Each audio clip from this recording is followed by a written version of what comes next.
दोस्तों, पूरे देश में जगह जगह हिंसक आंदोलन शुरू हो गए हैं और धीरे धीरे यह बढ़ता जा रहा है।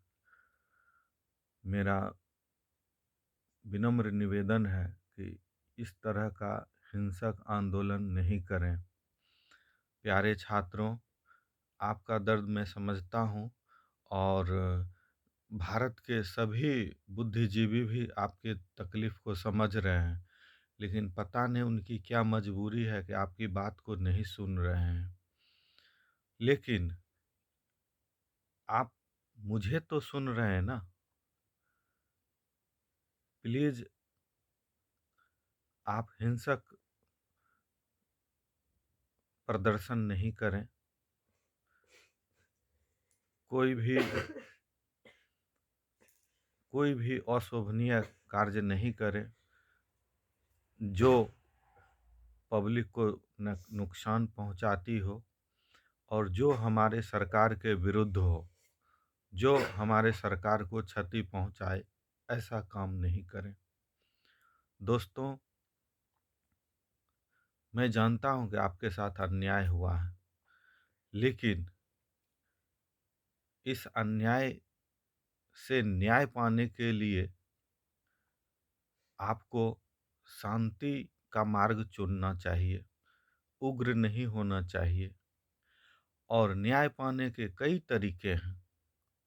ज़रूरी नहीं है कि हम सिर्फ हिंसक हो के ही अपना न्याय पा सकते हैं। न्याय पाने के लिए हमारे संविधान ने कई रास्ते खोल रखे हैं और हम संविधान के तहत शांतिपूर्ण तरीके से अपनी प्रोटेस्ट कर सकते हैं। और आपका यह हक है कि आपके साथ यदि कोई अन्याय हुआ है, हो रहा है या होगा, तो आप खुलकर उसका विरोध करें, उसका प्रोटेस्ट करें, आपत्ति जताएं, लेकिन शांतिपूर्ण तरीके से। क्योंकि जरा सोचिए, अगर आपके घर में कोई आकर तोड़-फोड़ करेगा, तो आपको कैसा लगेगा? आपका घर में कोई पंखा तोड़ दे, कोई टीवी तोड़ दे, कोई गेट तोड़ दे, कोई दीवार तोड़ दे, शीशा तोड़ दे, या आपका घर आके कोई लूट के चला जाए, तोड़-फोड़ करे, हिंसा करे, तो कैसा लगेगा आपको? एक पल के लिए सोच के देखिए। दोस्तों, जो हिंसा अभी भड़क चुका है और यह धीरे-धीरे और बढ़ रहा है, अगर इसी तरह चलता रहा, तो सोचिए देश का क्या होगा?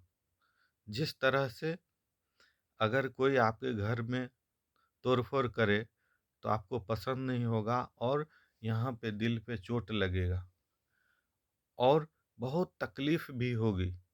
ठीक उसी तरह जब आप लोग इस तरह का हिंसक प्रदर्शन, हिंसक आंदोलन करते हैं, तो इसी तरह सरकार को भी चोट लगती होगी यहाँ। सरकार को भी दुःख होता होगा, क्योंकि आपका छोटा-सा घर है, तोड़-फोड़ किया तो इतना तकलीफ़ होता है। सोचिए जिसका इतना बड़ा घर है, इतना भारत का इतना बड़ा घर है, पूरे भारत उनके लिए एक घर है और उसके घर के अंदर कोई तोड़-फोड़ करे, कोई आंदोलन करे, कोई हिंसक प्रदर्शन करे, तो सोचिए सरकार में बैठे सभी लोगों को कितना तकलीफ होता होगा, कितना दुःख होता होगा। और आखिरकार क्षति तो हम अपना ही कर रहे हैं ना। अगर आप अपने ही घर में एक लाठी लेके हर जगह तोड़-फोड़ कीजिए, टीवी तोड़िए, पंखा तोड़िए और रहना है आपको उसी घर में, तो सोचिए क्या होगा? आप अपने ही घर में टीवी तोड़ देंगे, बल्ब तोड़ देंगे, पंखे तोड़ देंगे, कुर्सी तोड़ देंगे और आपको रहना है उसी घर में, तो सोचिए कितना दुःख होगा। बाद में आप ही अफ़सोस करेंगे कि मैं अपने ही घर को अपने से उजाड़ दिया। और गार्जियन को दुःख होगा कि मेरा बेटा ऐसा काम कर दिया।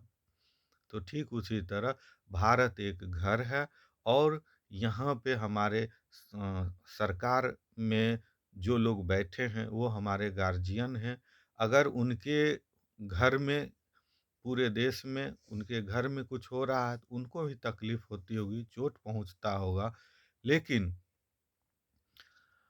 अ, दुःख तो उनको भी हो रहा होगा, लेकिन शायद उनकी कुछ मजबूरी होगी, जिसके वजह से वो अभी उचित निर्णय नहीं निकाल पा रहे हैं। तो आप लोग धैर्य बनाए रखिए, शांतिपूर्ण प्रदर्शन कीजिए, अपने हक के लिए आप अंतिम क्षण तक लड़िए। और मुझे आशा ही नहीं, पूर्ण विश्वास है कि एक समय आएगा जब सरकार आपको न्याय देगी, सरकार आपकी बात मानेगी, एनटीपीसी वाले रिजल्ट में सुधार किया जाएगा। हर बोर्ड अपने तरफ से माननीय रेल मंत्री जी को सपोर्ट करेंगे, आपके फ़ेवर में रिजल्ट देने के लिए उन्हें सुझाव देंगे और सलाह भी देंगे और छात्रों को सपोर्ट भी करेंगे। मुझे ऐसा विश्वास है। अतः कृपया करके आप शांतिपूर्ण तरीके से अपनी बात कहें।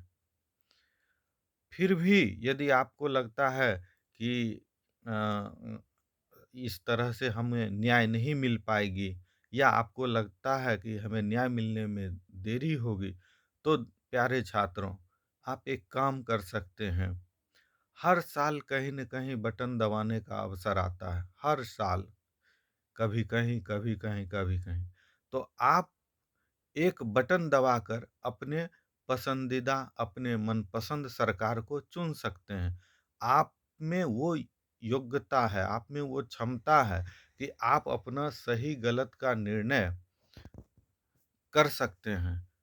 तो जब आप सही-गलत का निर्णय कर सकते हैं, तो जब आपके संविधान ने आपको ताकत दी है बटन दबाने की, तो आप अपनी ऊर्जा को बचा के रखिए और उस समय इस ताकत को यूज़ कीजिए और अपने पसंद का सरकार बनाइए। किसने रोका है आपको? सदा ना रहा है, सदा ना रहेगा, ज़माना किसी का, दिल नहीं दुखाना किसी का। थैंक यू दोस्तों।